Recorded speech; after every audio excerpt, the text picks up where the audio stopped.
Ladies and gentlemen, ever since the release of Crimson Isle, people have been debating whether or not it is actually good. Many people claim it's a pretty average update, with some people being on either extreme end. Kudra is received fairly worse than this actually, and many more people consider Kudra a mistake or a fairly bad boss, so much so that the admins have decided to completely revamp it. In the wake of this news, I want to talk about how the Crimson Isle could be made better in a fairly easy and reasonable way. I'm going to talk more specifically about the admin's progression of the island itself and what they specifically want you to do on the island and how that could be changed a little bit to make it a little bit better. Let's launch right into it. Starting off, we're going to be talking about probably the most egregious example, and that is the daily bounty system for the factions, which are actually a really cool concept. I'm going to be completely honest here. There is basically no reason to do any of these bounties, ever, unless you're trying to unlock the higher level Kudra bosses. Now, the Kudra bosses aren't out yet, but they will be soon, most likely, with the Kudra revamp, I hope. And hopefully the boss will be good. This is all assuming, by the way, that the boss will come out and it will be fine. But the problem is, that's really not a good enough reason to just grind out these daily bounties. At least, in my opinion, it's not. Look at commissions, for example. If I go into my actual screen and I go back to the menu and I look at mining and I look at the heart of the mountain, there is so many things that commissions eventually unlock for you in the heart of the mountain itself. There is nothing like that for the Crimson Isle, and I don't think there necessarily should, but there is something they can do that makes it a little bit more interesting, and that is, essentially, allowing you to get a certain amount of Crimson Essence every time you complete a bounty, and maybe an extra amount if you have a streak of bounties going. For example, if you have one bounty per day done for 3 days, maybe you get a small bonus amount of Crimson Essence. The amount of Crimson Essence in order to fully upgrade your armor is completely insane, so giving people small amounts would be nice.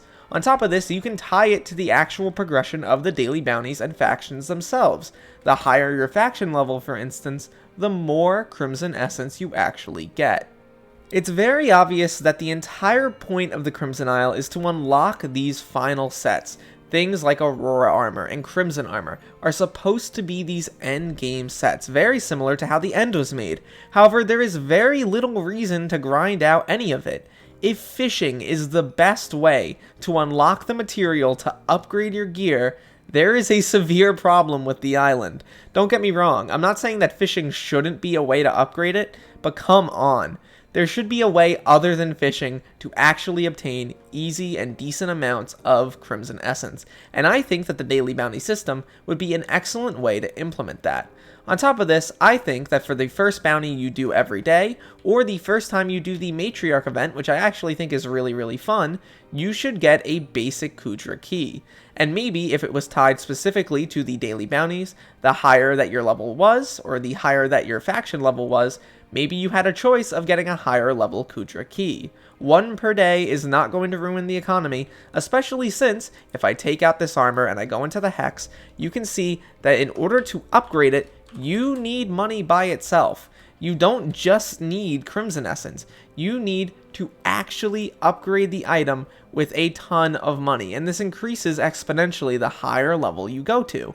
I just can't comprehend why the admins have this wonderful system for leveling up gear, but decided to make the ways to get Crimson Essence so incredibly small. My final point, though, is that the Kudra boss itself should reward more Crimson Essence.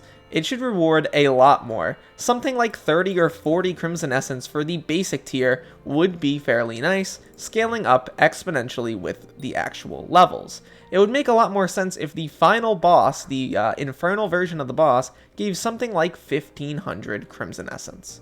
Overall, my ideal view of what the Crimson Isle should be is this.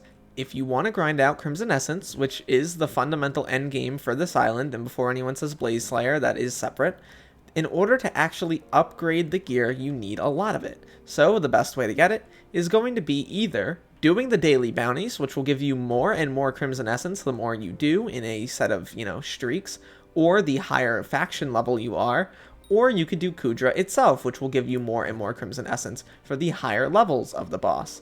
The problems start, though, when you separate these systems and make everything disconnected. Pretty much everything you did in the end was a means to an end of upgrading or getting you that dragon armor. If you wanted to kill zealots, that would be great, because it gives you better access to actually getting the summoning eyes to summon the dragon. If you wanted to kill regular endermen, that would give you access to ender armor, which was a pretty decent starter setup. All of that island basically contributed to you getting dragon armor and you upgrading it. However, nothing like that exists for the Crimson Isle. It's basically just a bunch of disconnected, disjointed things that are only tangentially related. If you need to upgrade your faction level in order to access Kudra, why are you unable to earn Crimson Essence from doing the actual quests? It makes no sense to me at all. The quest rewards are pretty neat, but they're nothing really substantial, and they don't make me want to do the quests every day. A lot of them are literally fetch quests, as you can see on the sign itself.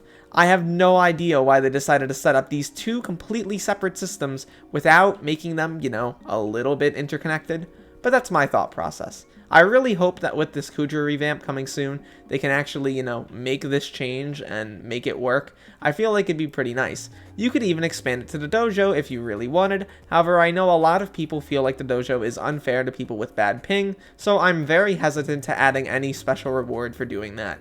Maybe just a one-time reward for doing all of the, specific challenges, something like that, something small for newer players to get themselves started. But if you really want us to focus on upgrading this armor and spend a ton of time, effort, and money in the game to actually level it up, maybe make the cost in Crimson Essence not 7 billion coins or something similar to that for just one of 5 total sets. That's just my thoughts. My name is Derailious. Thank you so much for watching this video till the end. Please make sure you leave a like and subscribe if you are new, and look to the future, fellas, because I will see you then, hopefully in a world with more Crimson Essence.